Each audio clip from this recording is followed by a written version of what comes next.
Tintin. Cube stéréo 150 C62 composite technologie carbone. Donc devant, derrière, waouh, ah il y a un chien qui passe. Voilà, full carbone, hein, le chien aussi. Donc il n'y a plus grand chose d'origine, hein. Ça fait 15 jours qu'il est arrivé à la maison. Et puis du coup, eh bien, je l'ai un peu customisé, hein. Oh tiens, ah, c'est plus la selle FDG, SDG Fly, hein. Non, c'est plus ça. Là, on est sur une Tioga que j'ai depuis l'année dernière. C'est une tuerie cette selle enduro. Hein. Voilà, ouais, on peut s'en servir un peu pour tout, hein, mais elle est vraiment bien. Avec les rails en titane. Et elle est vraiment chouette. Voilà, avec la petite semelle antidérapante, ça on peut la changer. C'est vraiment très bien. C'est aéré, on pense que c'est hyper dur, mais non, c'est pas une selle carbone, hein. C'est voilà, c'est un peu mou, donc sa mémoire de forme entre guillemets. Non, elle est vraiment chouette. C'est Tioga qui fait ça et au top. Les enduristes connaissent un peu.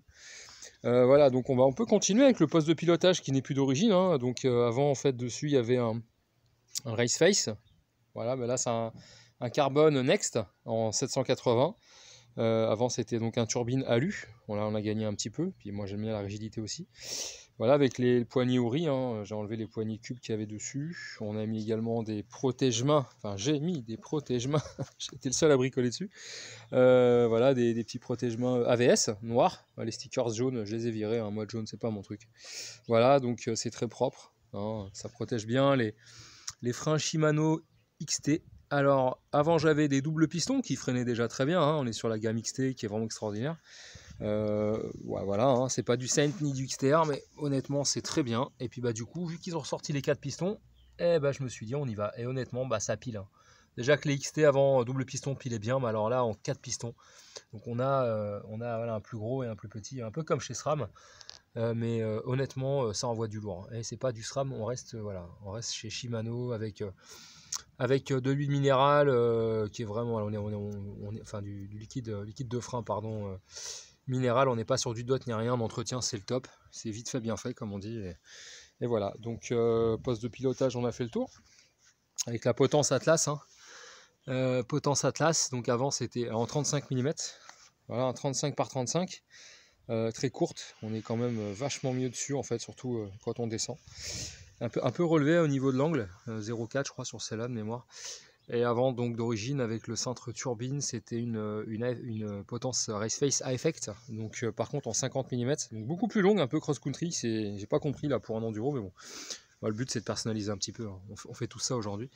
Donc voilà, et puis là on peut continuer avec la fourche, donc 160 Debon Air, on est sur une Lyric, voilà, la Lyric en 160, un classique, et qui est très très bien, voilà. Bon, j'ai hésité avec racheter une Fox derrière et revendre celle-là, mais je me suis fait à RockShox. En tout cas, voilà, ça marche très bien. Et en entretien aussi, c'est sympa. Quand on a le matériel et un peu les connaissances. Voilà, donc petit disque XT, forcément high-tech, hein, qui va bien. Et bien sûr, là, les roues que j'aime bien depuis l'année dernière. Je roule un peu avec celle-là, j'ai des DT suisses toujours de côté au cas où, en 29 boost. Alors, on est sur un 29 boost, hein. Voilà, donc les Crank Brothers Iodine. Elles sont vraiment chouettes, moi je les aime bien, on les prédisait fragiles, il y a des retours, des bons retours, des mauvais retours, c'est un peu comme tout. Honnêtement, j'ai bien roulé l'année dernière, elles ont fait les pics sur le spectral, j'ai fait des raids en montagne, honnêtement, elles n'ont pas bougé. Voilà, je les ai vendues récemment parce que c'était du 27.5 non boost. Le gars, on était très content, il avait les mêmes, il s'est fait voler son vélo, donc il a racheté les mêmes. Petite histoire, vite fait en passant, mais vraiment, elles sont vraiment chouettes. Voilà. En plus, elles sont stylisées, elles ont de la gueule. Elles font 28 mm. Donc de large interne, voilà, et elles sont très bien. L'avantage c'est qu'on n'a pas les systèmes, enfin on a le système de crochet, on n'a pas de crochet, le système de rayon qui est très bien foutu, hein, en triangle. Là on peut le voir, voilà, hein, qui part du haut. On voit pas terrible. Là on va voir, voilà, qui part du haut comme ça et qui redescend. Donc on voit bien qu'il n'y a pas de sur le cerclage en fait, hein, les rayons. Voilà, j'ai pas un iPhone, hein, mais ça marche bien. Voilà, donc on est pas mal, hein. On va voir un petit peu quand même, j'essaie de... Voilà, c'est mieux. Voilà, peut-être ici, on voit bien là. Voilà, il y a une petite tête, donc les rayons sont pris là. Voilà, et hop, on est en triangle. Et donc ils sont beaucoup plus épais, donc ils se dévissent là en fait, ils se règlent plutôt facilement. Et en fait, ils sont beaucoup plus épais au niveau du moyeu pour se recentrer. Ce qui se passe quand la roue tourne, bah, en fait toute la puissance et toute la force est vraiment centralisée au niveau de l'inertie sur le moyeu, voilà, qui est vraiment très bien et très étanche en même temps. Je roulais vraiment dans des conditions pourries en Bretagne l'année dernière, un peu dans le sud aussi, sur des orages et tout, avec de la glaise et compagnie, de la merde, et honnêtement, bah, ils n'ont pas bougé. Comparé à ma vie qu'avant que j'avais, au secours. Enfin bon bref, j'en suis très content, donc j'ai repris les mêmes en 29 boosts. Voilà, donc on peut continuer à faire le tour. Donc là, la petite protection qui va bien de chez Mud Hugger, les Anglais. C'est Sam Hill à Ollard qui m'avait donné l'idée. Je me demandais ce qu'il y avait sur son vélo parce qu'il avait vraiment des garde-boue qui étaient vraiment profilés et j'aimais bien. Donc j'ai remis les mêmes que j'avais sur mon Spectral, du coup, ils sont vraiment bien. Et du coup, je l'ai aussi en arrière, sur le poste arrière. Voilà, qui est vraiment chouette. L'avantage, c'est qu'il descend en bas. Voilà, avec des petits colliers là, et puis il descend très bas. Donc là, je l'ai un peu coupé parce que le triangle, du coup, en haut, le bras oscillant, les hauts bancs sont beaucoup plus bas en fait que sur le Spectral. Au niveau de la cinématique arrière, et du coup donc j'ai un peu coupé, mais vous voyez ça descend pas mal quoi, ce qui fait que ça touche pas et que ça protège bien la merde là au niveau du roulement qui se trouve là, voilà, hein, au niveau du roulement principal, du pivot en fait de la suspension arrière, du cadre, voilà, donc ça protège tout et puis c'est vite fait quoi, voilà. Donc là on voit bien hein, que sur le triangle maintenant ça se fait beaucoup arrière, au niveau des hauts bancs il n'y a pas de jonction, hein, c'est propre, c'est épais, les roulements sont cachés à l'intérieur. On peut le voir hein, donc sur ce cube stéréo 150, présentation en même temps du reste. Hein. Voilà, et du coup on voit bien qu'à l'extérieur on les voit pas. Alors ça maintenant c'est la mode, c'est vrai qu'on voit pas les roulements. Bon, c'est très bien. Ça marche, le principal c'est que ça fonctionne. Et voilà, donc au niveau de l'amortisseur, donc super Deluxe, on l'a vu tout à l'heure. Voilà, vraiment un produit qui a de la gueule. Moi je l'avais vu au Rock d'Azur 2018 et j'en étais vraiment très content. Je l'ai essayé avec d'autres vélos. Et vraiment j'ai aimé ce vélo, mis à part la couleur que j'aime bien, noir-gris c'est dans mes cordes, voilà, comme le Spectral l'année dernière, je voulais même en coloris en 29 boosts, voilà, donc ça donne un beau petit bike, il y a de la gueule, voilà, demain on va aller rouler un peu avec là. Donc le système au niveau transmission, donc on est sur du SRAM X1 carbone, voilà, hein, sur ce produit là, avec un plateau Eagle, ouais, Eagle, voilà, hein, en 30 dents. Alors, les petites pédales XT qui vont bien, hein, ça c'est, voilà. Les petites protections qui sont vraiment bien foutues au niveau des bases arrière, voilà, hein, qui sont vraiment propres, sont d'origine. Moi j'ai remis toute une protection, ah oui, je sais pas si on la voit là, mais petite pub pour Easy Frame, donc c'est une marque allemande, hein, en même temps. Je cherchais des protections vraiment complètes en fait, personnalisées pour chaque vélo, et je suis tombé sur un pote qui m'a dit bah écoute, il y a Easy Frame en Allemagne qui fait ça en fait. C'est un gars là qui fait des trucs vraiment sur mesure pour tous les bikes. Voilà, il fait ça vraiment au laser quoi. Enfin c'est propre, c'est bien découpé, enfin pas au laser, enfin bref, vous m'avez compris, voilà, c'est super ajusté pour tous les vélos. Je sais pas si on voit bien, ouais. Enfin bon, voilà, c'est pas chiant à mettre, franchement, c'est propre.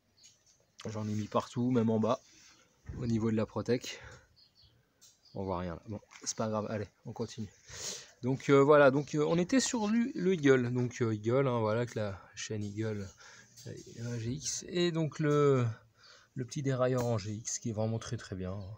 Il marche bien, voilà. Bon. Et la cassette qui va bien en 50 classique. Voilà, bon. Et les pneumatiques, ah oui, parlons-en. Donc on est sur du Schwalbe en Dampf en 2,35 avant. Et on a du Magic Mari classique aussi devant. Donc en 2,35. Donc l'arrière plutôt, c'était du Hans Dampf et Magic Mari à l'avant. Voilà. Bon bah on a fait le tour, hein. Ça fait 9 petites minutes de vidéo. C'est pas mal. Donc on a fait le tour un peu de ce nouveau cube stéréo 150 2019. Voilà, C62, hein, full carbone, 13 kg, qui est vraiment propre. 13 kg dans ma configuration. Après, il t'a annoncé 13 kg aussi, je crois, bref, sur le site Bike Discount, où je l'ai acheté en Allemagne. Et ouais, vous vous demandez qu'est-ce que c'est que derrière. Ah oui, la tige de sel, pardon. Donc on est sur une cube. Voilà, une cube, je sais pas si elle a un nom spécifique, peu importe, une cube transfert peut-être, comme Fox. Avec voilà ce qu'il faut, hein, ça marche vraiment très très bien. C'est vraiment très propre. On a un petit jeu de direction a fait ça, hein, bon classique. petite entretoise. À ça j'ai changé, il y avait de l'alu, j'ai mis du carbone. Voilà, bon. Mais sinon on est vraiment sur une selle en 150 mm. Propre. Et derrière, donc, qu'est-ce que c'est que ça? Ça on me l'a dit au Rock d'Azur 2018, mais qu'est-ce que c'est que ton truc quoi? Et ben c'est un bout de chambre à air, tout simplement. Il y en a plein qui font ça en Bretagne, et ça fait des années qu'on roule comme ça avec des enduristes. Il y a même des crosseux maintenant qui ont des tiges de sel. Ça permet de protéger tout simplement le plongeur de la tige de sel, parce qu'on protège bien devant, alors pourquoi pas protéger derrière. Voilà, avec des petits riselants ou de sel, c'est propre, voilà, et puis ça protège bien, et puis du coup quand la selle se baisse, et bon, on va regarder comment ça fait. Voilà, c'est propre quoi, hein. Et puis voilà, donc tranquille. Et voilà. Et bien voilà, c'était la petite présentation de ce nouveau cube stéréo 150 SL 2019. Vraiment un super bike. J'ai demain grosse sortie, donc on va pouvoir le tester. Et puis bientôt voilà, les pics enduro qui se profilent dans le sud, parce que là je suis en Bretagne. Et voilà, et puis après il y a d'autres choses qui vont arriver aussi à l'étranger. On va voir ça d'ici cet été. Pour l'instant, on a quelques petits réglages à faire sur vélo au niveau des suspensions, du matos, et puis on roule les jeunesses. Allez, ciao, bonsoir.